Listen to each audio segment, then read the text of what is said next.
Got a neck comb over there. No, it's actually a beard comb. Looks like a neck comb. No, you need a finer comb if you're going to search for nits. That is a beard comb. Really? That's a beard comb. That's for like the thick bits of it, like that. If you want to pop it in like this, see? My beard is so thick, you can just pop a comb in it like this, like a fro. And if you want to like really comb it down like this, and I've got a beard brush in the car as well. You look so serious. Yeah. Got a beard brush in the car. Beard maintenance is a serious subject. Yeah. As you can tell from my mane. I wish I never Someone asked. said it looks like a cravat on my face. A lady said to me, "Your beard's so thick it looks like a cravat." I didn't know how to take that. It does look a little bit like a cravat. How do you take that? You just say, "Wow, butter my ass. Thank you very much."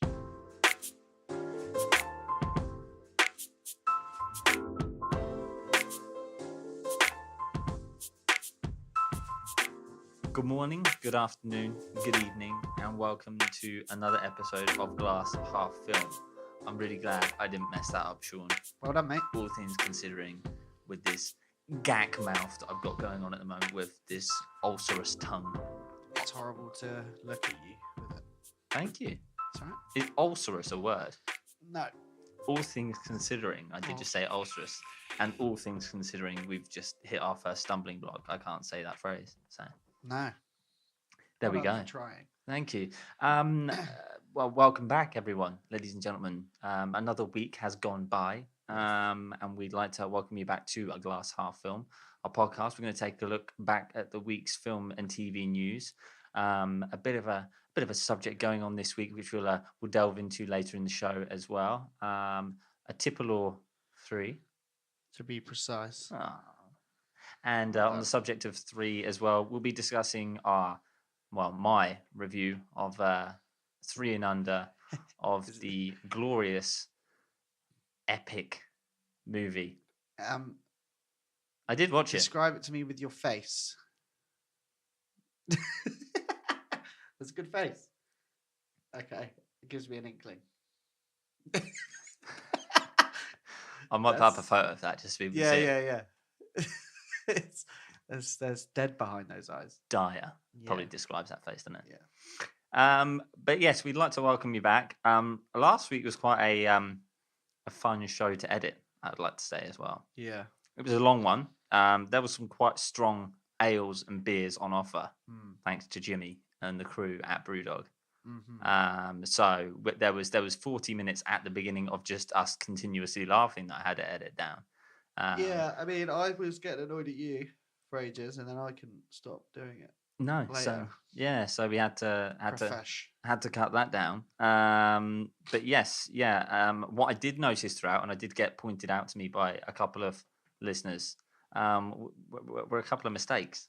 Really? Yeah, just throughout that we had a couple that we did point out throughout. Quite early on, we had the mistake of the Catherine Bigelow mistake that I made of pointing out that Catherine Bigelow won the Oscar for Zero Dark 30. She didn't. She didn't. No. It was The Hurt Locker. It was The Hurt Locker. We rectified it within the episode. Yeah. We were just pointing out white guy names for the guy who played the friend in The Shape of Water. Yeah. What did I call him? Jacob Russell? I think I called him Michael Griffiths or something. Yeah. Do we remember his name now? Nope. Nah. But he is the dad. You don't actually know? Nah. I mean, we don't have to. I'm just saying we made a mistake with it, but we just called him white names, which is the go-to thing. We also we did point out, and we made a mistake with this one, was saying that James Woods played Hopper when it was actually Kevin Spacey. Again, we pointed that one out. We did. And the Peep Show quote about this was you, Ratatouille. I was fairly pissed by this point. That's something that I would like to point out. Yeah, so what was the Which mistake? was obviously in Paramount. I mean, you could tell that with my top 5 that was all over the place, that didn't even have Finding Nemo in it. But I still stand by that, kind of. Maybe we'll see when I have a beer or two. The Peep Show quote, I just even went on the Peep Show Facebook quote group. Okay. Is fair play. It is fucking good.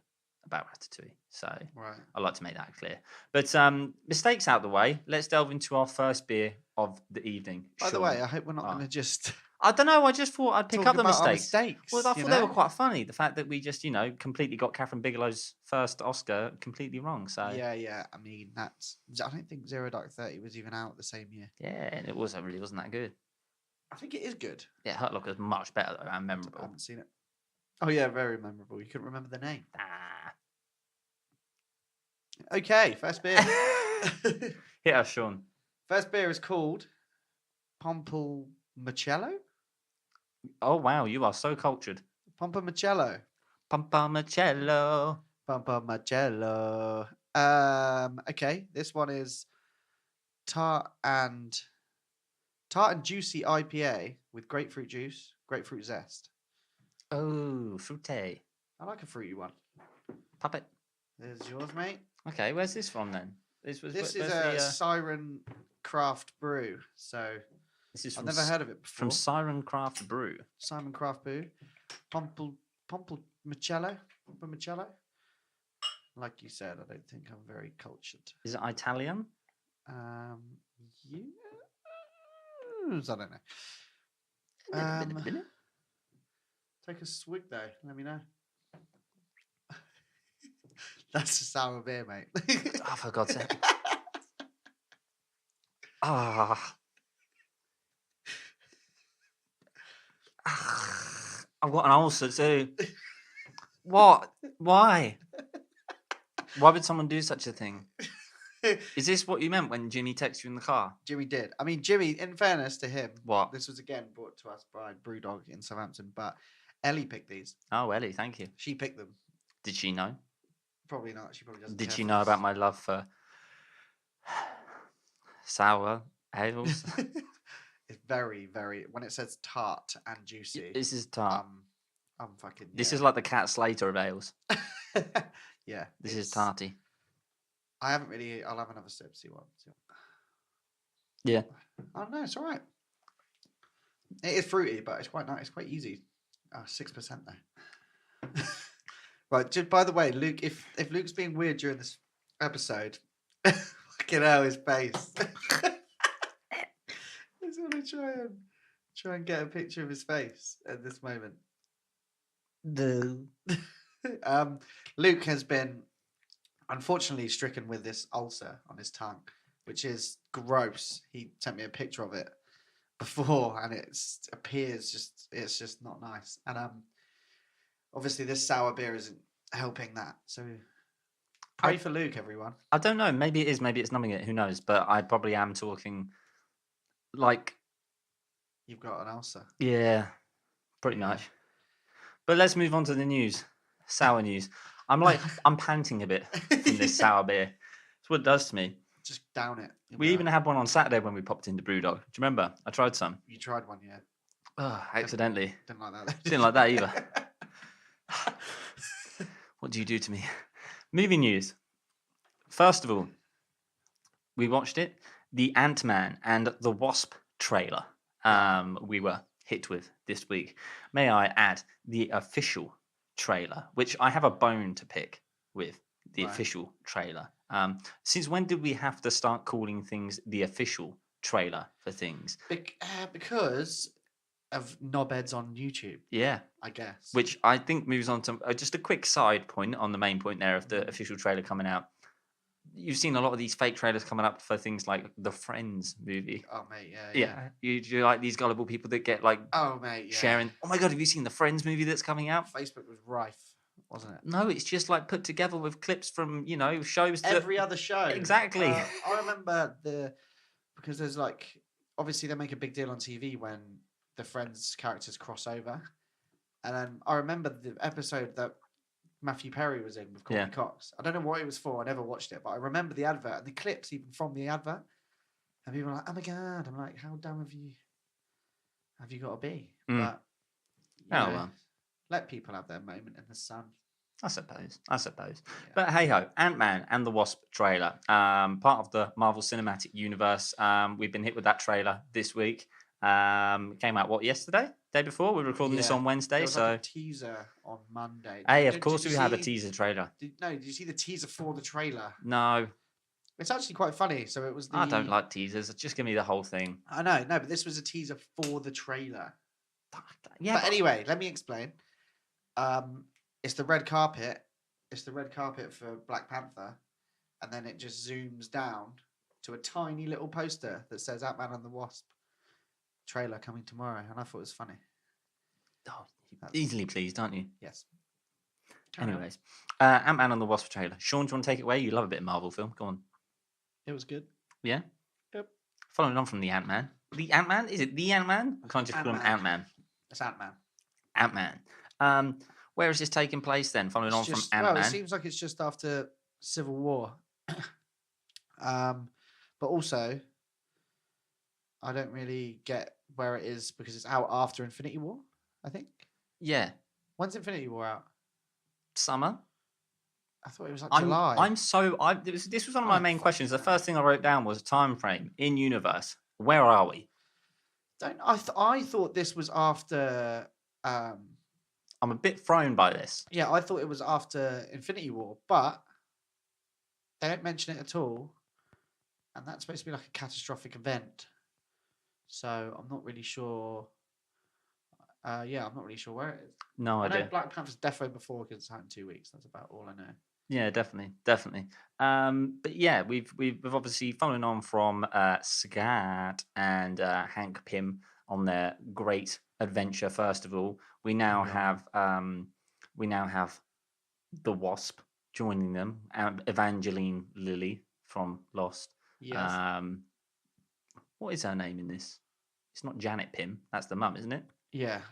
It's I don't know. I just wanted to say Kate, but it's not. Don't. That's Kate from Lost. Yeah, I know. That's I'm not actually sure. I That's can't the even easy answer. remember. I really like that movie as well. I just can't remember what it is.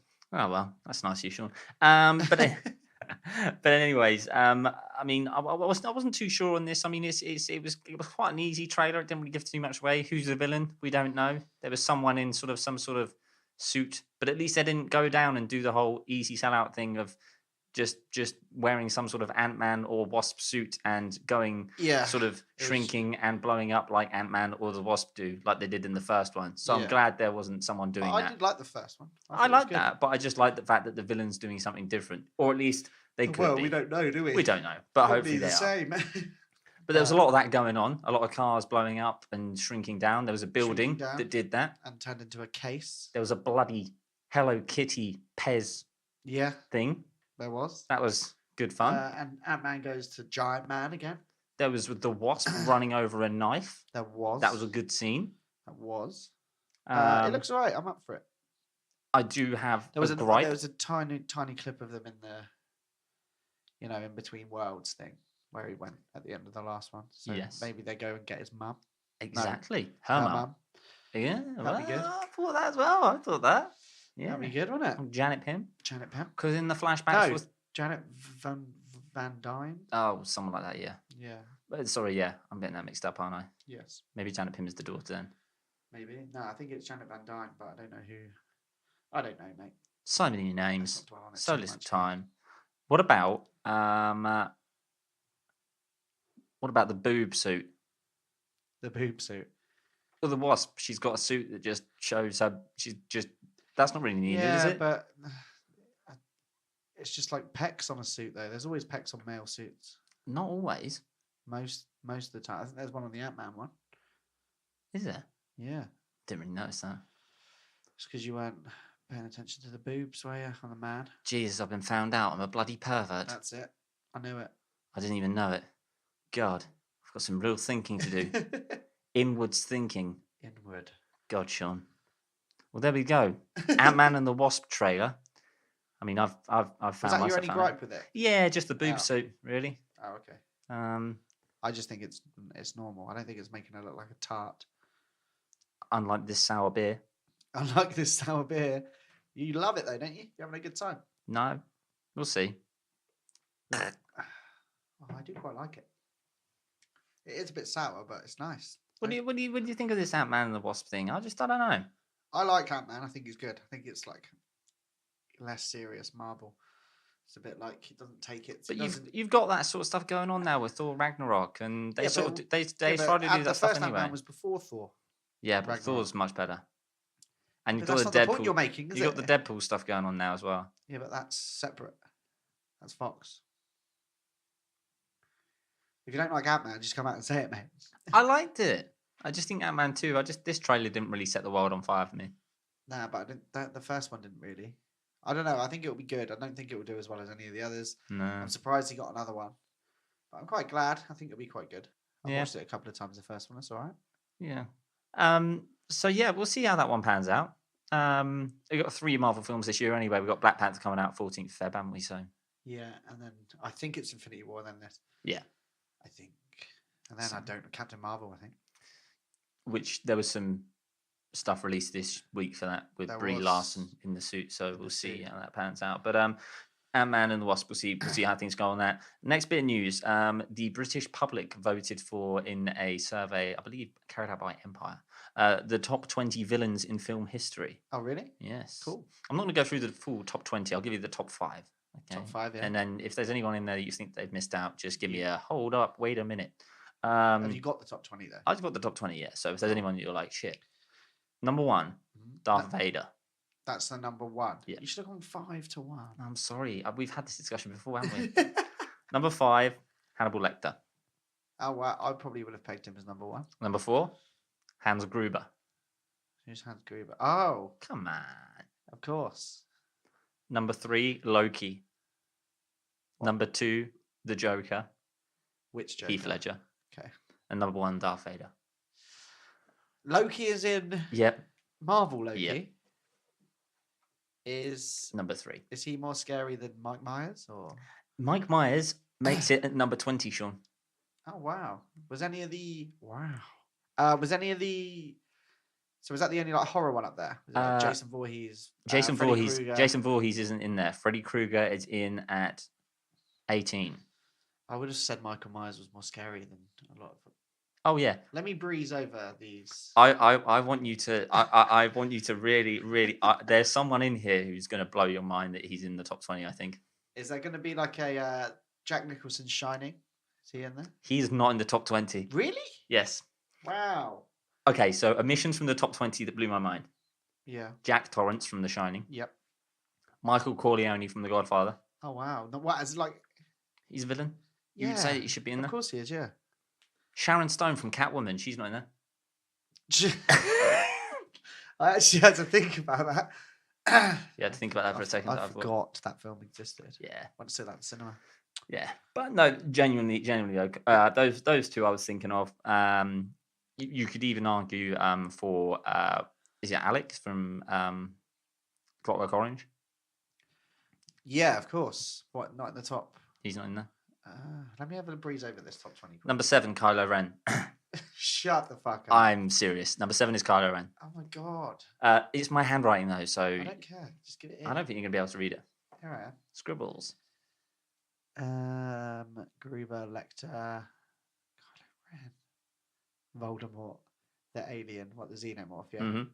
Sheriff of Nottingham, is that? Yeah. Is there anyone in there that you think should be in there outside of that as well? Is there anyone that you're thinking that just stands out? Anyone in? Sauron and Gollum. Yeah. Don't know about that. You can argue for sort of impact in cinema. Voldemort should be in there, in that top 5 outside of Loki, perhaps. Loki, in terms of villain, I mean, what's he done really in terms of film? Is he scaring people villainous? I don't know really. I'm trying to think of film like obviously Leatherface. How could Leatherface not be in there? This is very modern. Yeah, I top can 20, tell. isn't it? Kylo fucking Ren's in there. It's outrageous. That's ridiculous. Especially as he's just like a stroppy teenager. You can't really have him as, I don't know. Well, maybe that's what it was. You may as well put Daffy Duck. Maybe a few parents voted for this. They thought he's a villain in our eyes. I'm trying to think of like villains in recent films, but you can't really. May as well put the shark from Jaws in there. Maybe Probably a better villain than a lot of those. Yeah, I don't know really. Bowser. Bowser. from the Mario film? From Super Mario, yeah. Ivan Ooze Ivan Ooze, yeah. from the Power Rangers film. I'm really shocked by that list. I can't believe Gollum and Sauron are like 10 and 12 or whatever. That's blue. That's very, very, very strange. Kylo Ren is mad. But yeah, Anton Chigurh's in there from No Is, Country for Old Men. Yeah, It's a that's good fine. shout. Javier Bardem. Hmm. What about Bateman from Psycho? Where's he? It's a good shout. You say that's a villainous character. He kills people. 100%, yeah. I'm very surprised by that list. I mean, yeah, as I said, there's you could even argue that bloody Jack Nicholson's Joker should be in there. Yeah, of course. I'm not. Yeah, I don't. Yeah, I don't really get it. I can understand. Vader being number one. Yeah, I think I remember being terrified by that when I was young. But like, Mhm. you've got. I can't really go through them all. No, It'd be pointless. but there we go. There's the British public have spoken, Sean. They're idiots. They're idiots, but hey. Man. In the final bit of film news for the week, Sean, it's a continuation from last week. Yeah. In that bit of news of film that is that really going on? Is that really happening? What Detective Pikachu. We now it is still happening. It is still happening. Yeah. We now have someone else added to the cast. Who? Bill Nighy. Oh, what? Bill Nighy is now on board. So who's going to be? He's going to be Professor Oak. Well, there's now a bit of a plot to it as well, where there's like there's like a child that goes missing or something, and like The land of Pokemon. Yeah, and then like Detective Pikachu's like I don't know. I'm kind of intrigued, but I'm not. What's made me think that I'm not intrigued on it? I don't get it either, and it's like it's weird that it's even going ahead. Full stop. The director is a guy called Rob Letterman. His credits include Shark's Tale. Do you remember that film? I do. 2004. Yeah, Will Smith and Angelina Jolie. Car wash. Whoa, whoa, whoa. That one. Yeah. Yeah, sick. The animated film that starred Will Smith and Angelina Jolie as fish, but actually as fish because the characters that they played looked like them. My girlfriend told me about this and I didn't believe her, and then she showed me pictures and then I was still like, well, what? But yeah. I remember watching it. It's weird. It's weird because they look just like them. Yeah, yeah. It's very bizarre. Have you ever seen that Christmas Carol, the Disney one where all like Jim Carrey's Scrooge and it looks like Jim Carrey and Gary Oldman's in it, Colin Firth. That's weird. It's fucking weird. So weird. Strange one, but yeah, Detective Pikachu is still going ahead. So. I don't really know what. I don't understand. I don't understand. And it's not like this guy's got like a fantastic resume in terms of his back catalogue of films where you go, do you know what will give you the reins to this film? It makes sense. This film makes sense. You make sense. Let's do it. His back catalogue looks shit. He did like a film called Monsters vs. Aliens back in 2008 or 2009 as well. So his back catalogue is god awful. It's just shit DreamWorks. Yeah. He did the Goosebumps film with Jack Black. Is that any good? I don't know. Yeah. It's all right. Yeah. Yeah. I mean, it's all right. Whoa, it's a fucking. I love that. The guy's highest credit is it's all right. Yeah, I mean, hey, you did a good job. Jack Black's all right in it. He's quite funny. It's a good Sunday movie. That's how they're going down. So is that? It's great. TV news. Sacre bleu. TV news. Hey. Right, it's a bit TV news now. And three for you now, Sean. First one is a TV show I've been keeping tabs on and is going to be hitting screens for us in the UK as well as in America. But hitting screens in the UK on Sky Atlantic in the spring of this year. It is a story that we've already seen in cinemas already this year, a few weeks back, on the silver screen, and a film called All the Money in the World. So it follows the story of J. Paul Getty Sr., the film. Yes. With that had all Christopher Plumber. Yes, had all the furore with the reshoots with Mr. Kevin Spacey. Are you not a little bit intrigued to watch the Spacey version? Hell no. Really? No one. I want to see him Spacey. in the prosthetics and shit and see how bad. Because I can't imagine it being any good with him. No, yeah. So I don't mean I want to watch it because I miss Spacey. I mean, like, I think it'd be awful. Yeah. He's obviously trying to do a Gary Oldman, isn't he? To try and get him. Yeah, and also Try and get his best Oscar. I just think as well, Spacey didn't even suit that role. No, not at all. But yeah.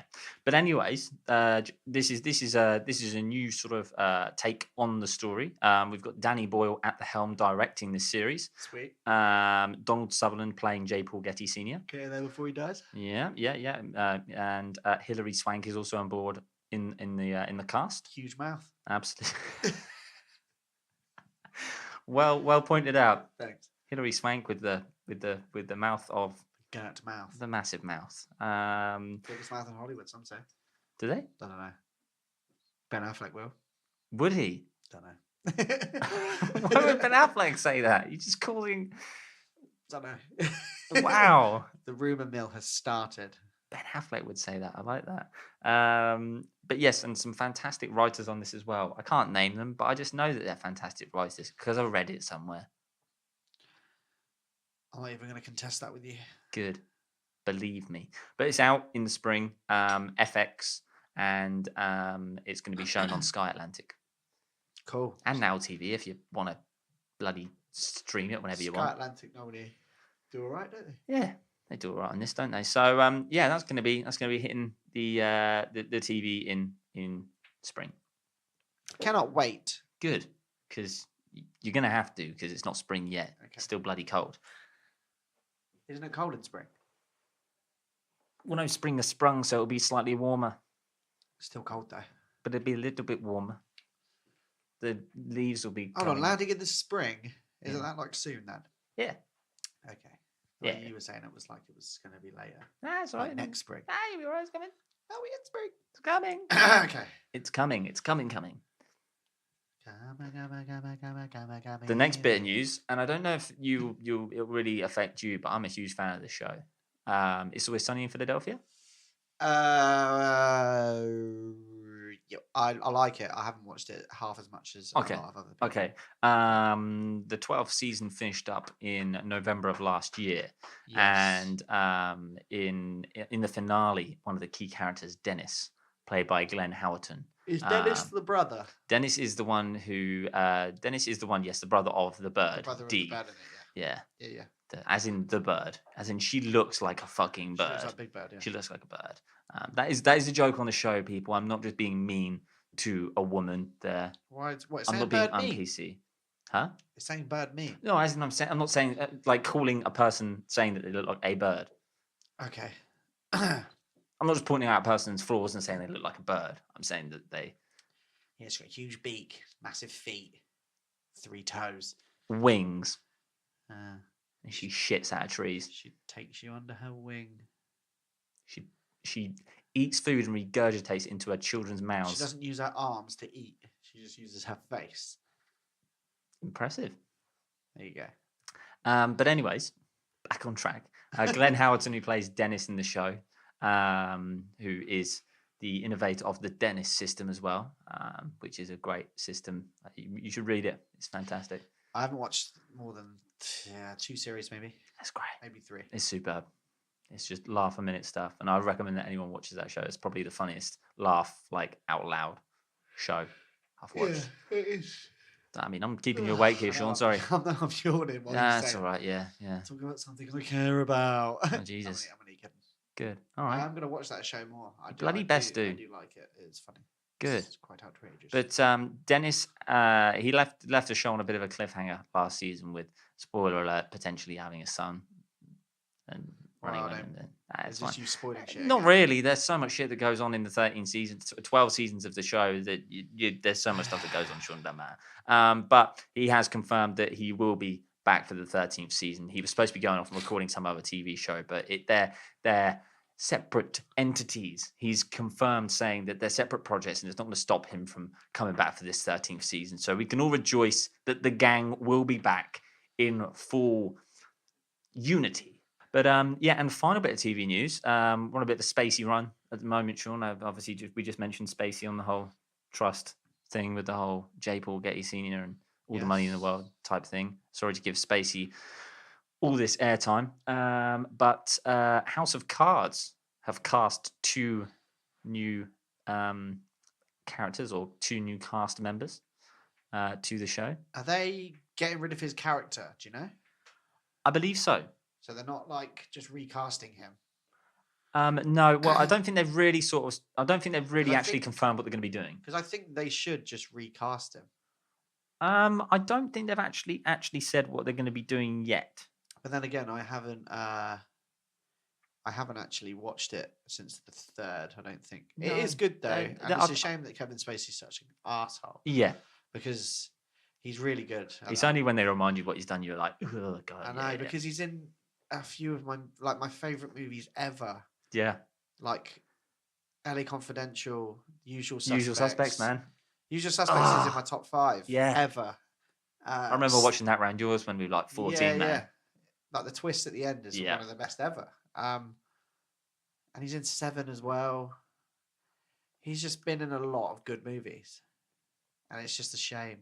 LA Confidential, I recommend that. It's a shame that he's in it. But he kind of as well plays a bit of a dodgy character. Yeah. But it kind of makes all the dodgy characters a little bit more cynical, doesn't it? Definitely. But we do now have 2 new cast members confirmed. Cool. So yeah, they've cast Greg Kinnear in it and Diane Lane. So yeah, obviously Diane Lane. She's been in fucking loads of stuff. She was even in she was in Inside Out. Oh, was she? I think she's the mum. Ah. She's the mum voice. And obviously Clark Kent's mum in Man of Steel and etc. She's been in she was in all of those she's in all of those like action films from the 90s that have names such as Untraceable. That was 2008. But yeah, she was in Perfect Storm, shit like that. Great. What a woman. Yeah. What an actress. I don't know who she'll be. Greg Kinnear's a good one though. Brilliant. Well, there we go. That's our film and TV news of the week. Do you want to do a little jingle? Try again. What's the jingle? Well, there's your film and your TV news of the week. There it is. If you want it. Stop. Okay. That one didn't really You're go. not a jingle kind of guy, Luke. Nah. You can't jingle along. Do you want to quickly see if you can finish this beer? This beer so I can delve us into another? Go on then. Fine. I'll bloody do it. Yeah? Because I'm reckless. Oh, God, look at his face. So Luke's just down that sour beer, which is good. It's numbing my mouth. So we're all right. And ready for the next one? On to the next one. On to the next one. On to the... This is a good can. It's North by Northern Monk. Brewed and canned in the North by Northern Monk Brewery Company, Yorkshire. Oh. It's a session IPA. Oh, it's a Yorkshire. And it's also the Bronze Award in the World Beer Cup. Ah, it's not the... We had a German one, didn't we? Last time. And we didn't have a German one. It says, we didn't have a German one. The wit. The wit. Yes, what was California wit, wasn't it? Yes, I believe it was a California wit, So Sean. it wasn't German at all. The one that tasted a bit like a Blue Moon. Yes. Not Blue Moon. Yeah. Blue Moon? Yep. I've had one beer. This one's apparently naturally hazy. We'll see about that. Bit like me. Oy, Lads, banter. Oh dear, I've spilt some. I've spilt some all over the table, Sean. Have you? No. Why are you using one hand? Because I'm crazy, kooky, and random, and that's why I should be in Big Brother. Crazy, kooky, and random. I used to always do that. My impression of a contestant going into Big Brother. That's always what they used to say going into Big Brother. My name's Rob. I'm crazy, kooky, and random, and that's why I should be on Big Brother. So I'd just say I'm really off the cuff. I kind of say things. I kind of say what's on my mind. Thing is, people always say to me that I should probably think before I speak, but I'm like, fuck you. Why should I? Yeah, I kind of like. I don't really have a filter.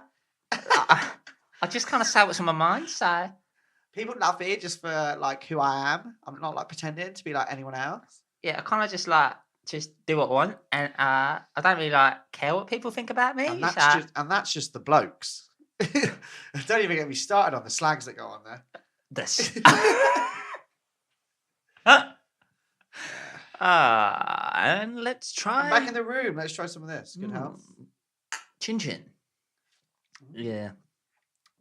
That's really nice. That's very nice, isn't it? Yeah. Pleasant. That's nice. Oh, look at his face. That's cheered me right up. That has. That's nice. That's nice. That's a man who's really happy to not have a sour beer anymore. Well, I feel like the sour beer's sorted out the ulcer a bit. So It's because you've had a bit half cut. medically sorted me out. Medically. But moving on to our second part of the podcast, where we like to have a little bit of a theme going into this. Last week we discussed the Oscars and the news of the nominations, and we had my 5 tidbits, the takeaways, Luke's takeaways of the week of the Oscar nominations, as we kind of called it, I suppose. Yeah. And the lead of those takeaways was the 13 nominations that Shape of Water had, Sean. Yes, of course. It did all right, didn't it? It did. I'm happy. I like Del Toro. Absolutely. And we thought to ourselves, well, that's a bloody clean sweep pretty much in the nominations. Yeah, which doesn't exactly mean it's going to be a clean sweep. Oh, at the Oscars. It doesn't, does it, Sean? No, it does not. No. Do you like my segue? I like your segue. No, I'm not really a presenter per se, but per se indeed. Let me just turn the page to do a physical segue. Because, like you just mentioned there, Sean, it doesn't necessarily mean a clean sweep. Nay, indeed. Nay. Because the 13 nominations that The Shape of Water did get is one away from the 14 nominations that is the record. Yep. Was that Lord of the Rings? No, the record for most nominations at the Oscars for a single film is held by, jointly, Titanic. Oh, fucking hell, of course. All About Eve and La La Land. La La Land. Now, as we mentioned, Sean, it doesn't always mean a clean sweep at the Oscars, does it? Getting all these nominations. And obviously the big thing about La La Land is that there is the one of those 3 films that didn't. The one out of those 3 films that didn't win the Best Picture. But did you hear about the hoo-ha? It is La La Land. The hoo-ha with obviously the envelope. I did not, Sean. I did. Of course I bloody did. Everyone knows about the bloody envelope. What happened then, eh? There's a bloody envelope, and they got the bloody name wrong. Yes. Moonlight obviously won, didn't it? But then La La Land, they all went up and accepted it. I love the reaction. I loved it. On Emma Stone and Ryan Gosling's face. I loved it. They're both just cracking up, aren't they? I just loved it. It was just a proper laugh at Hollywood moment. And it could have been like taking away like of the whitewashing of Hollywood. Just like, no, we won. And it's like, then just make Moonlight one. Just go sit back down. Yeah. And it was just like there was a good metaphor. I thought the irony was pretty good. And it is like every list I've looked at of the biggest upsets and the shocks and stuff, like that's up there, number 1 every time. Absolutely. It was so like watching it was embarrassing. I was cringing in my seat. Absolutely. So this kind of, as we said, with Shape of Water getting the 13 nominations, and kind of myself and Sean looking back at last year's hoo-ha, technical term? Oh, of course. The hoo-ha we only surrounding deal in technical terms here. Absolutely. The hoo-ha surrounding La La Land and Moonlight and the Best Picture envelope situation. Yeah. We wanted to go back and talk about some of the biggest upsets and some of the biggest hoo-has in Oscars and the Academy Awards history. So we delved back into the locker and into history on this, and picked out some of our top moments. And to be fair, I went back into time on this, done a bit of research, and there's some bits that I picked out on this that I was really quite shocked by that I did not know. Yeah, there's some for me as well. I think we're probably gonna, as we're like-minded fellows, there might be some things that we pick out. I'm quite happy to chuck in some things here. Should we go back and forth? Let's go back and forth. Yeah. Touch on one. I'm gonna chuck in one here that's a bit of an educational one. Okay. And I don't think it's one that you might have got, but I'm gonna go for it. The most nominations without a win, which I think is a fucking big one. Yeah. Okay, this is a big one. So this is the most nominations at an Oscars for a single film without a win. Okay, so bearing in mind that obviously we talked about the most nominations for a single film, like La La Land, and it didn't win the Best Picture. Yeah. it won other Oscars. Yeah, yeah. This is the most nominations without a single win at all. So it got nominated in loads of categories: costume design, everything else, actors, supporting actors, song, makeup, set design, cinematography. Okay, these two films got nominated for 11 Oscars. But didn't win any. Didn't win a single one. Fuck. 1977, a film called The Turning Point. Okay, Right. it was a film about ballet. Okay, Yeah. starring Anne Bancroft and Shirley MacLaine. That's right, a white drama. Does it sound any more white? Two white women Yep. in a film about ballet. Yep. That's right. It sounds very Oscar bait, that's for sure. Shirley MacLaine and Anne Bancroft. But let me tell you, it came out in 1977, Sean. You know what came out in 1977, don't you? Star Wars: A New Hope Of course, yeah. and Annie Hall. Yeah, you're not gonna. So 1977 wasn't the greatest year for Turning Point to come out. And yeah, let's just say that 1977, Turning Point won nothing. Well, I'm sure if it had Mila Kunis and Natalie Portman snogging in it, it would have a ballet film that might have won an award. There we go. And I'm not saying that's the only reason why it won. 35 years later, Natalie Portman and but it's Mila Kunis sorted I've never seen Turning Point, to be honest.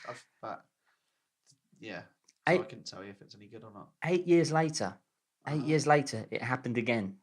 The Color Purple. Okay. The Color Purple, a film directed by Steven Spielberg, his 8th film. I do know this movie. This is a film directed by Spielberg. Let me tell you, it is a racial drama. Right. It stars Danny Glover. It's got the acting debuts of Oprah Winfrey, Whoopi Goldberg. Really? It's all about the struggles of African Americans in the, I believe, early 20th century. It's got everything in it. Contradiction from Spielberg. How would he know? I think it's him trying to get an Oscar, isn't it? Absolutely, sure. The Academy saw right through him. Yeah, obviously. Which is funny for the Academy. And he missed out. And he missed out on everything. And they gave the Best Picture to Out of Africa. Okay. Which also had 11 nominations, but won 7 Oscars. Right. So if you can imagine, you've got 2 films with 11 nominations between them. Yeah. Everyone's going, at least, Out of Africa's at got least 11. Screenplay. Yeah, Color Purple's got 11. Editing. They're thinking.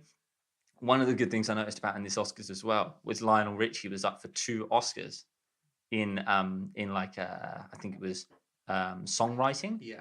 Maybe. Best original song. Yeah, one of them was for a song from The Color Purple. One of them was from another film. Oh, really? And he just won for the other film instead. But that's not bad, is it? Love that. Lionel Richie. What a songwriter. Yeah. What a guy. There we go. The most nominations. Hello! Wow. Thanks, mate. There we go. Cheers. Wow. I'm taken aback. But there we go. Most nominations. If you ever want to use these mics for just sticking around doing Lionel Richie covers, I'm just saying. Cool. What's to say this number? What's to say I haven't? Well, I'm just annoyed you haven't invited me if you have. Oh, what a feeling. Well, no need it. Beautiful. As I was saying, the most nominations without a win at the Oscars, 11. What a record to have. It's a record. It's a terrible record. I know. It's a really bad record. I know. Poor Spielberg, though. He's made up for it. Yeah, he's squashed the Oscar. I don't think he's ever won one, has he, Spielberg? He's done right. Sean, your turn. Hit me with a This Oscar one fact. shocked me massively, was that Coppola didn't win Best Director for The Godfather. Yes. Outrageous. And I think the film that it lost to is not good either. I had a look at it. And if I remember rightly, hold on. I think I know what you mean, but I know the story behind this. Yeah. Cabaret. Yes. It's Cabaret, yeah. Yeah, Francis Ford Coppola didn't win for Godfather. Mm. Won for Godfather 2, though. Part 2, yeah. Yeah. And in the acceptance speech, you know the story behind this in the acceptance speech? Nah. Went up and said, funny enough, I didn't win an Oscar for the first half of this film 2 years ago. Yeah, yeah. So because it's like bit of a snub. Yeah, it's like one is the first half of the second film. I mean, 2 might be better. I think less Brando is less good. So that's why I love one a lot because Brando is amazing in it. But De Niro and Pacino's in two. So, but yeah, I think snubbing him for Cabaret, but it's the Academy love musicals and they love the spectacle, don't they? But at the same time, you can't deny like that Godfather film, really. But that brings me on to my next one, which is Scorsese. And the total snubs he got up until The hugely. Departed. Yeah. Which is no doubt a great film, but not winning for Raging Bull and Goodfellas is just downright like madness. And you go through his whole filmography, really. Yeah, Taxi when you look Driver, at it. and I don't think Taxi Driver was in the category at all. No. For Best Director, which is I don't think Catch Me If You Can was either. You just go through his whole filmography, and yeah, and I just think that I don't know what he had to do. I mean, obviously he brought together Matt Damon, DiCaprio, Jack Nicholson, and the great Ray Winston for The Departed. But and Marky Mark, yeah, he's good in that actually as well. Is Marky Mark. But I'm just shocked that I'm shocked that he got snubbed so many times. I felt really bad for him, really. It was that run up to The Departed as well that I quite liked, that he was getting so close to winning it as well. Yeah. I think The Aviator. The Aviator he was getting close with. Catch Me If You Can he was getting close with, and it was just like that run up to it, he was getting closer and closer. And I think it was kind of like accepted he was getting it. It was like they owed him. Do you know what I mean? It's the same with DiCaprio with The Revenant. I think it was like he'd been snubbed too many times, and it was like you couldn't. It was like you said, if you look back on the filmography, you would probably say that's not the best film in his filmography, but it was kind of given as a sort of a it was given we're as sorry. We're sorry. DiCaprio is the same. You look at The Revenant, you would say that's not his best performance, but you would say it's like we're sorry. We couldn't give it to you for Wolf of Wall Street because it had you snorting coke out of a prostitute's ass, but here it is for sleeping inside of a fucking moose or whatever it is. Whatever it was. My next point, something that really took me by surprise. What many deem to be the greatest film of all time. Yeah. You know this one, do you? I know where you're going. The greatest film of all time. What people refer to when they refer to as the such and such of such. You know, when people say that is the such and such of horror, or that is the such and such of comedy. When people say that is the Citizen Kane of something. Yeah. Citizen Kane. Citizen Kane in 1941. I think it was 1941. 9 nominations. It only got 1 win, and that was for original screenplay. Yeah, it didn't get. It didn't do well at all. And do you know about like how badly perceived by the Academy it was as well? Yeah. They didn't like it at all, did they? When it was even announced in the auditorium, there was boos throughout the auditorium about this film. But that's just the biggest fuck up in Oscar history, though, isn't it, really? Hugely. I mean, which goes to show, even back then, even in 1941, even then they were behind the times. Which is, so if you think that they were behind the times in 1941, no wonder that they are where they are now. Like it really does baffle me that like you can turn your nose up at that movie. I mean, I don't think that it's the greatest movie ever made, personally, but you gotta like. That's Catwoman. We all know that. Yeah, Sharon Stone. But you've got to hold your hands up and say like it is. I mean, for a film that it is, you accept the saying it's the Citizen Kane of whatever because it is. It's Citizen Kane for fuck's sake, but I can believe that 9 nominations, no like one win for original screenplay. I thought it was widely deemed. 70. I mean, nearly 80 years down the line, people are still referring to things as the Citizen Kane of such and such. Yeah, of course. I only found that out when doing my research into this. Yeah, so did I. I only found out today. Another one is the fact that King's Speech won Best Picture. I found this baffling at the time, just because the other movies that were in the category, I would have given it to any one of these probably. Go on. The Social Network, Black Swan, Inception. That's a mind-boggling. This is. I remember this one. This is a mind-boggling Oscars. Yeah. Winner. The Social Network, Black Swan, Inception, The Fighter, and Toy Story 3. and the King's Speech one, and that's just a shocker, really, because I don't think it holds up. No, I think they just gave it to it because it's the 'Cause it most was Oscar bait the movie at the time. Yeah, but I mean, I thought it was going to The Fighter for Chris, because I think Christian Bale he won the Oscar for Best Supporting at the time, and I thought that would have been odds on, but that's bullshit, really. But yeah, all of those films could have won it instead. Obviously, Toy Story 3, you would have loved it if that had won. And I think it's good that it was recognised that year. I think that's good for Toy Story 3, you know? Absolutely. I think it's great for animated films for that one. Yeah, for sure. In terms of just touching on your director, Alfred Hitchcock never won a single award in terms of Best Pictures. He was nominated 5 times as well, wasn't Yes, he? but Yeah. never for his films. Oh, really? Never won one for his films. Oh, yeah, never won one. Yeah, Which Vertigo only recently, I think they said when they did American Film Institute did a poll for best film of all time, best American film or best film, AFI did. Vertigo recently overtook Citizen Kane. Oh, okay. Yeah, and that was great. Yeah, it is great. And so I think I think he won one I think Hitchcock won a what's the sort of special achievement sort of one, like a Hall of Famer. Yeah, I think he won one for that. But it was sort of like I think in the end his sort of his acceptance speech was very much a sort of thanks. It was a bit of a kind of sour grape sort of like. Well, it's a bit thanks. like, oh, thank you. Here's a special achievement award, even though we never gave you one. Do you know what I mean? I think that's a bit of a backhanded compliment, isn't it? I've got a pretty good one. Go on. Have you seen City of God? I have. So City of God is in my top 5 films ever. I think it's amazing. Explain this one to listeners just in case they don't know. So City of God is a foreign language film, Brazil. It's set in the slums, and it's about the story of a kid growing up from being a really young kid to then growing up to being a teenager. And I just thought it was amazing. The way it was shot, the way it was put together was great. The characters, the acting in it's superb.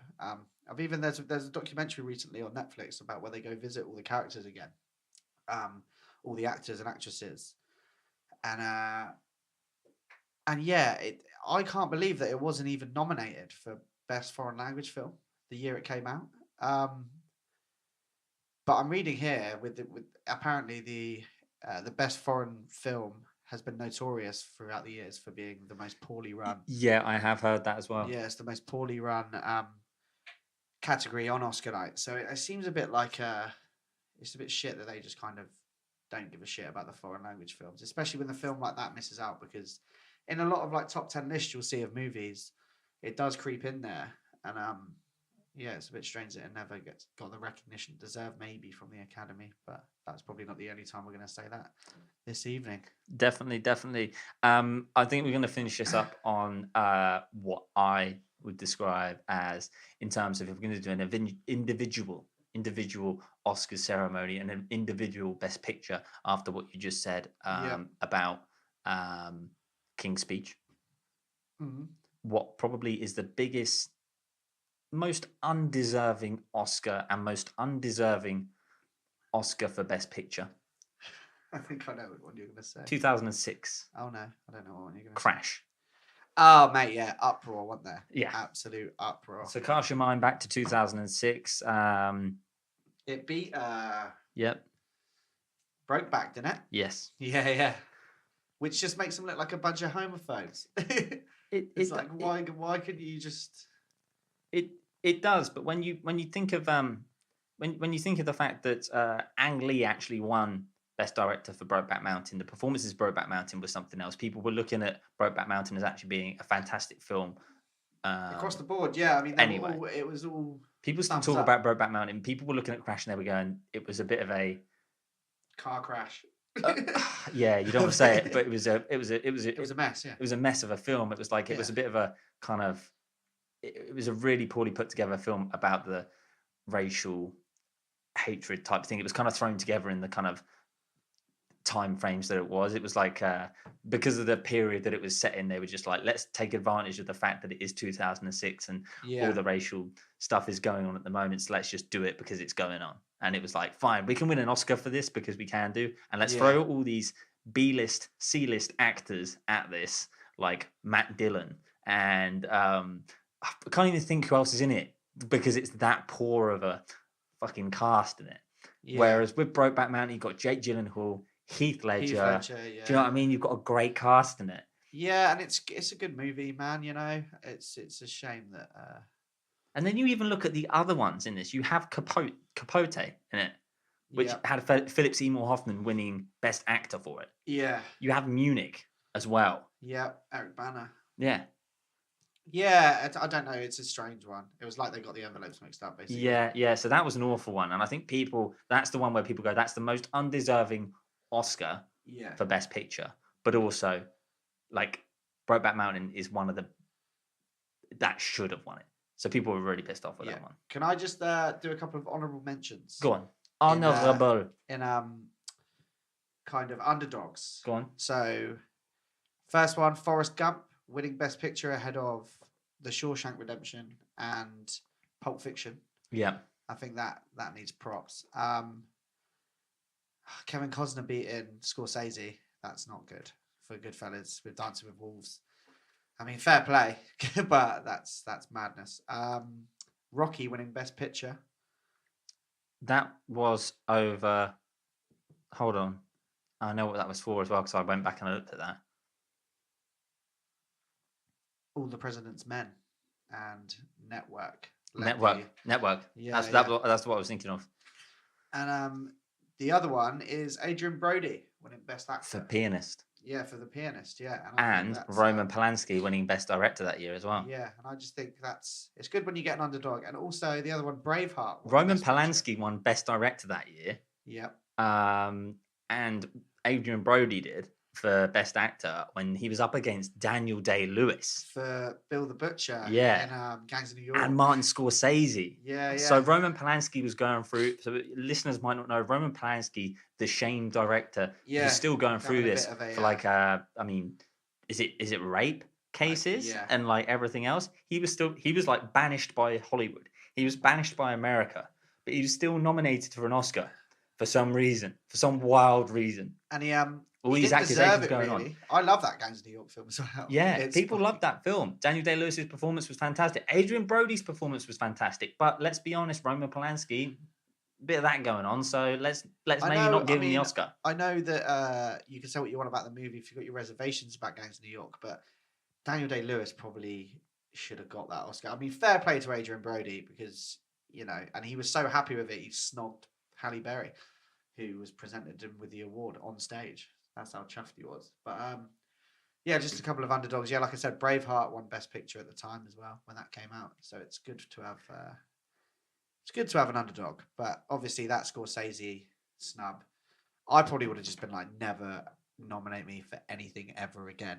You've just let the rapist win. And on that note, should we finish off these CDs away then, Sean? Shall we? Chin chin. Chin chin. Big fan of the Eternal Northern Monk. Yeah, Northern Monk Brew and Co. It's a good session IPA. Eternal. It's very nice. I recommend it to you all. Eternal. My favourite 90s all-female R&B UK girl group. I mean, all-female girl groups are usually all-female. What do you want about? I don't know. I've had a beer. Do you want the last one? Yeah, go on. The last one's a Brewdog. The last beer. It's called Hazy Jane, a New England IPA. The can looks good. They always look good though. Do you want to know the percentage of this one, Luke? Hit me. 7.2. Jesus. This is probably good for 3 and under though, now. Oh God. There you go, buddy. Get that down your ulcer and smoke it. New England IPA. Yeah. How do you think this is going so far? Good? Yeah, good. Good. Lovely.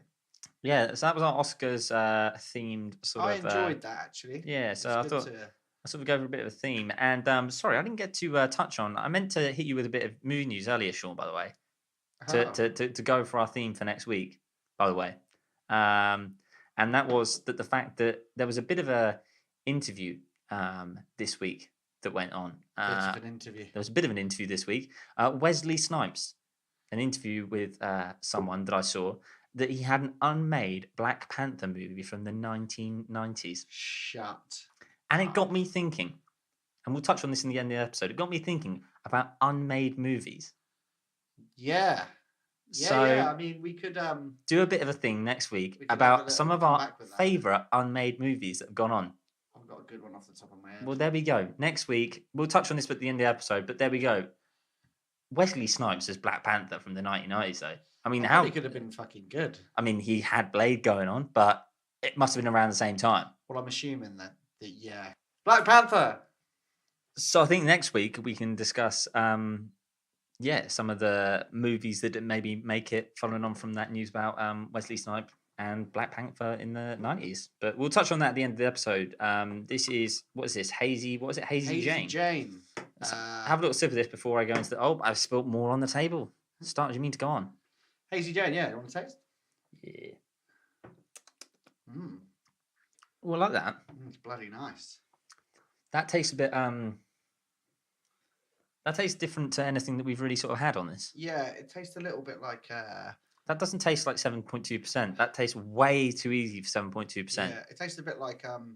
Doesn't taste actually wheaty. a Dancing Man beer called Congo Driftwood. Right, okay. It's like a bit of a fruity one. I was going to say it's fruity, but it's light. Yeah, it's very nice. Yeah, that's really nice. What's it called for everyone again? Hazy Jane. New England I IPA. definitely recommend that one. Comes in the can at Brewdog. God, that's really like way too easy to drink though, for 7.2%. Well, it does bring us to our next. It does bring us to our next one. segment. So, as you probably heard us last week talking about our now infamous section of the show, 3 and Under. I was quite depressed after the last Sean had to review the fantastic Meet the Spartans, and he left me with my homework of the week to watch another parody film known as Epic Movie. So I delved into it on Monday evening, 2 days ago. I decided to jump into it, and yeah, I just thought, you know what, fuck it, I'll go straight in. This time it was a lot easier to find it. It's probably a more well-known film than. Is that a good thing? I don't think so. I don't think so, because with Pledge This, I didn't know anything about it. With Epic Movie, I did.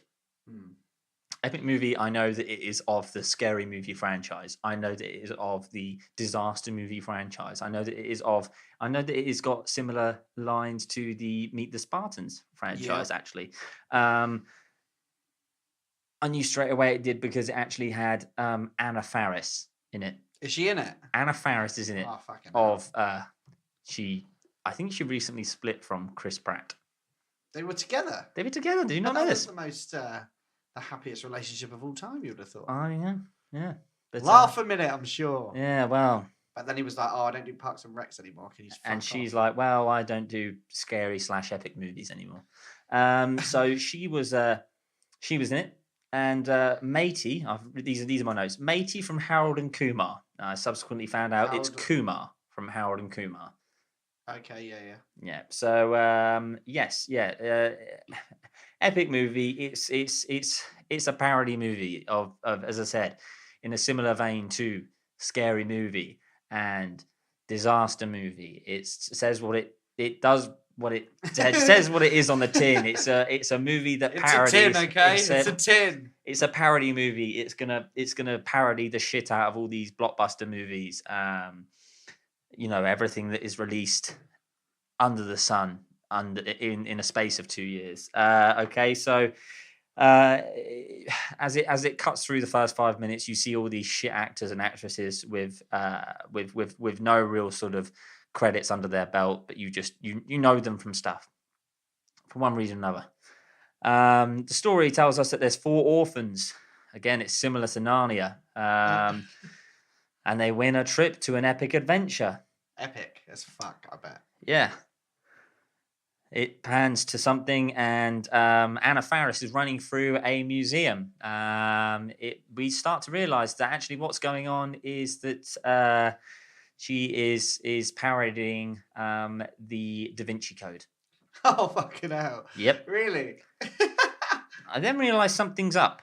As she's wandering through this museum, this art gallery, she's being followed by this albino looking character, this weird albino thing. Which, if you've seen the Da Vinci Code, I think that is something that happens maybe in the Da Vinci Code. Yeah. Well, it's Paul Bettany that plays an Okay. albino. Okay. Guy. I recognised this said albino. I looked a bit closer. I recognised those eyes. I recognised many things about this albino. That albino was Kevin Hart. Shut the fuck up. Yep. Kevin Hart is an epic movie. Why? Later, I will tell you it did not redeem anything about this movie. Okay. There was the Da Vinci Code. Then I realised, okay, it's going to parody Willy Wonka's Chocolate Factory because she finds a golden ticket in the vending machine that leads her to this epic adventure that she's going on. Kevin Hart. It plays the albino guy that leads her to this fucking. Oh mate, it's okay. So it's not funny. It's not okay. It's just not funny. This is one thing I want to make clear. There is no laughs that I had with this. There is nothing that ever drew me in at any point with this. Okay. There was nothing that ever drew me in. There was nothing that I found funny. There was never any moment where I got up from my seat and I went, do you remember when we pledged this where I told you there was moments where I went, do you remember? Yeah. And I was like, oh, and I actually, with the plot, I actually told you things because I found them funny. Just be warned, with this, there is no moments where I'm having this, okay? There is nothing. There is fuck all. There is no moments where I am finding things funny. This is bland. This is poor. This is beige. This is shit. This is fucking portion. This is not like it's so bad it's good. This is fucking shit. This is so poor. I don't understand how this has a higher rating on IMDb than Pledge This. It's so not even no, the black guy playing the albino. No, because it's not funny. It's not funny. Like it's not funny. It's like it's not funny. So it parodies Snakes on a Plane, and it parodies Snakes on a Plane with some guy coming out, and so he's like doing an impression of these Samuel. Motherfucking snakes. No, because he says these goddamn snakes on these goddamn plane. Because what they're doing is they don't want to outswear themselves from the market because obviously they're marketing. They're marketing themselves to 12-year-olds. So they don't want to grade themselves out of 12A, do they? So what they do is they say goddamn snakes off this goddamn plane. Mm-hmm. So it's a really shit impression of Samuel L. Jackson. That means that you're just watching this guy do it and you're thinking, this guy's being paid for this. Yeah. This guy's just doing this and you're paid thinking, more than me and you.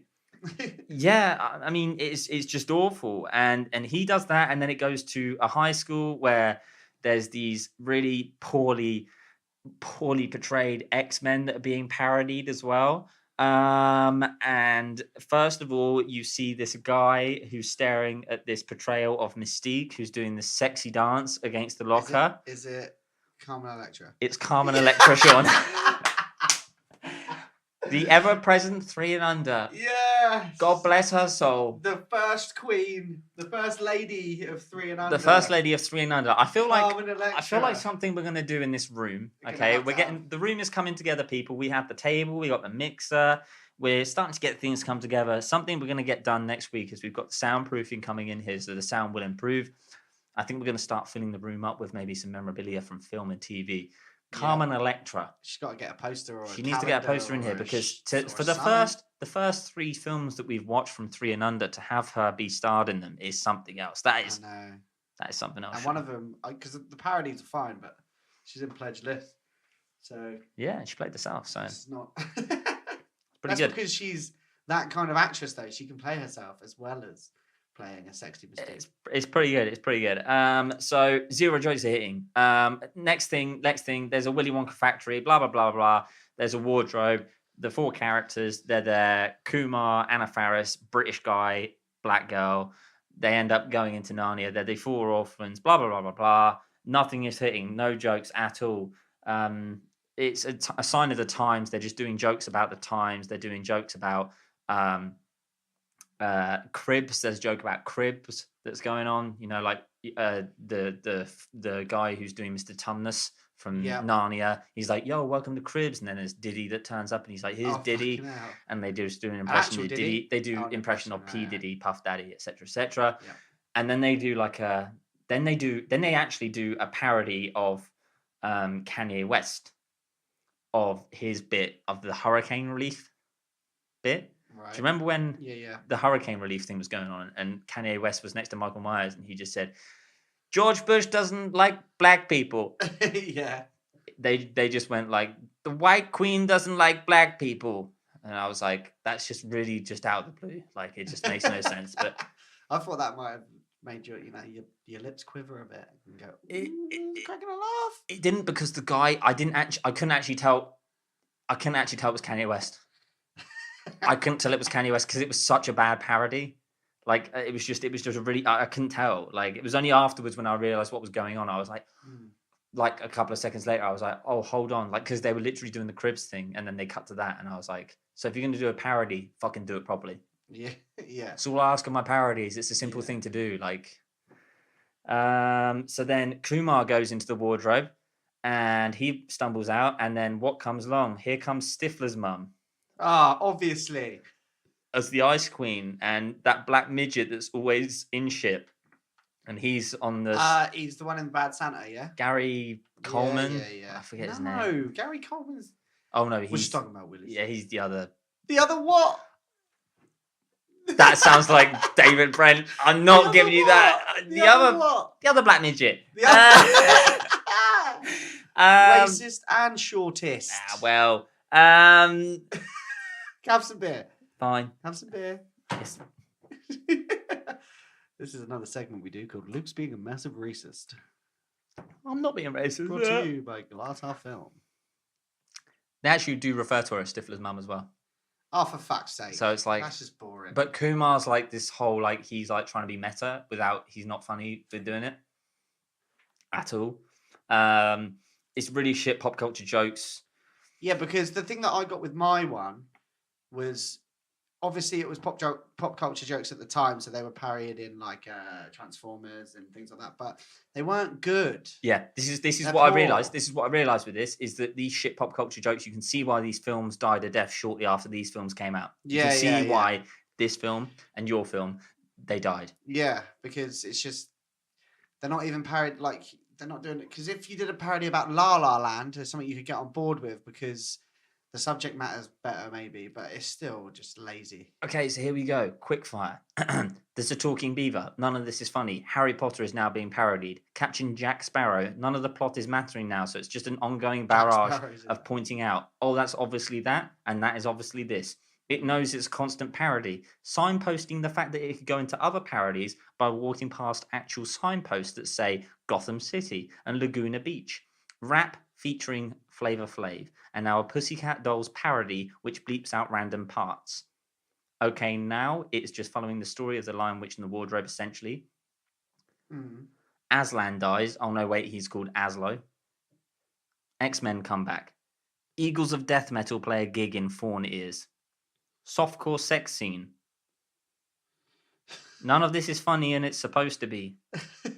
There's a big fight. Here comes the click remote. They rewind. They even fucking hell. They rewind the carnage, not before some softcore titty bouncing and fat man jokes. Everything's paused so the crew are able to beat the white bitch, in brackets queen, and save Narnia. To save copyright, Narnia has a G before it. Lol. End celebratory scene. James Bond and Chewbacca are randomly there. Out of the wardrobe, here's Borat. God, they got Borat in there. Written and directed by... Pure lies. No one has written this. I don't understand this film, Sean. It is not funny in any way, shape, or form. It made me actually, in some way, appreciate Pledge This. It makes you like pledge this. It makes me like pledge this. Wow. So that's 7.2% beer. You might be drinking. mate. No. When I was watching this, I was just watching it and I was like, this is awful. This is awful. And I just, but not to the point where I was like, it's awful. I just wasn't feeling anything. Yeah. It was just like, this is numb. This is numb. This is what numb feels like. This is literally what you're explaining is the face I asked you to pull earlier when I said describe the film with your face. You do look pretty numb. Doing it now, aren't I? Yeah. So I'm true. I'm true to what I'm telling you. Yeah, you are. So if I was to put, I think I'm now. So I'm at least I'm being true to what I'm saying with the whole pledge this. I actually do genuinely believe pledge this was. I wasn't lying. I do actually pledge this. I learned something from it. Oh, you didn't. I'm gonna put pledge this on a pedestal in terms of how, like, in terms of three and under, it is in the as top long as you're bracket. not putting it on a pedestal and thinking it's ever No, a good it film. is in the top bracket of 3 and under. Okay, it is in the top bracket of 3 and under. No, yeah, okay, because the I suppose there is a lesson of beauty is better, like skin deep. And whatever. Yeah. What did we learn? What did you learn from meet the what Spartans? I learned that Shrek wanted to fuck his mum and Method Man can't dance. And what did I learn from Epic Movie? That you could be depressed in an hour and a half. Yeah. Carmen Electra can be bought for anything. Yeah, for sure. I get black midgets mixed up. You're racist. I'm not a racist. I'm not saying Gary Coleman was like the 70s, mate. Yeah, I've got no excuse for that. I am sorry. I'd like to apologise to all our black midget listeners. Am I digging myself a hole? Oh, that's a fantastic one, mate. Yeah. So that was just awful, but not in a good way. So there's awful in a good way. Upset. No, just dead. Just dead. Just dead. Just dire. Just bland. Just fuck that shit. Just that was something that I don't want to put myself through again. Not good. Just not fun at all. So for me, not good. But what I want to move away from is the parody film. So I want to find you something now that's worth watching, Sean. I'm going to scroll through this now. Okay. Try and find me something that I can actually find on the interweb. Because I ain't buying it. That's for damn sure. Let it be known that I will never buy a film to participate in 3 and under. I feel a little bit pissed. What are you doing now? Right. We're back, by the way, guys. We're back. I've done my scrolling and I have found something which I didn't know existed. You might have watched it, I'm unsure, but it is the 1989 comedy.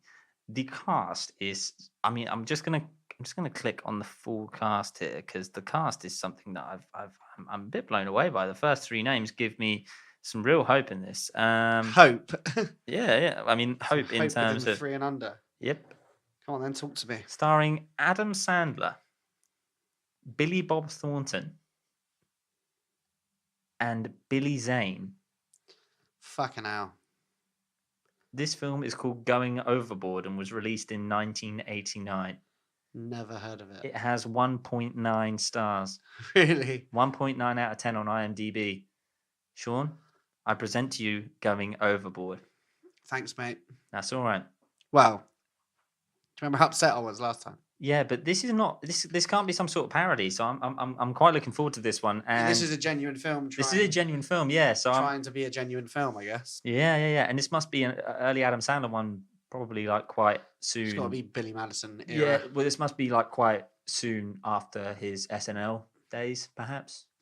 Yeah, when he's like kind of jumping onto the big screen. Billy Bob Thornton as well is not a bad shout at that time, I guess. Who knows? What's he doing in this? Fuck knows. Billy Zane, on the other hand, will do fucking anything, I guess. We'll find out. Zoolander. We'll find out next week. Yeah. Definitely. I hope I don't look as dead inside as you do now.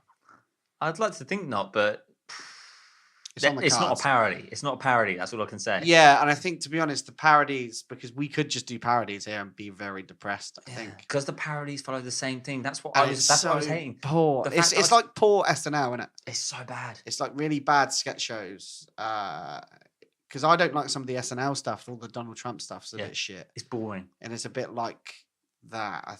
I feel. Yeah, when I saw them doing the X-Men, I was like, this is really bad. It's like when Carmen Electra did Venom from Spider-Man 3. Because when I feel like I can, I feel like I can do really poor executions and impressions of Oh yeah, we've all many like Hollywood characters. Well, yeah, we all could, couldn't we? It's, you know, like, but we don't get given a budget to do so. Yeah, and I feel like they just pulled random people off the streets and they were like, "Do Wolverine." He was like, "Hey, Burbs." And it was just like some guy that was just like they put just some had prosthetics in it. It sideburns. was like, "Hey, Burbs." Yeah, yeah. And then they were just like random people. Just bear in mind that's the last time you ever have to watch it. Thank God. Yeah, like really. Thank God. But there we go.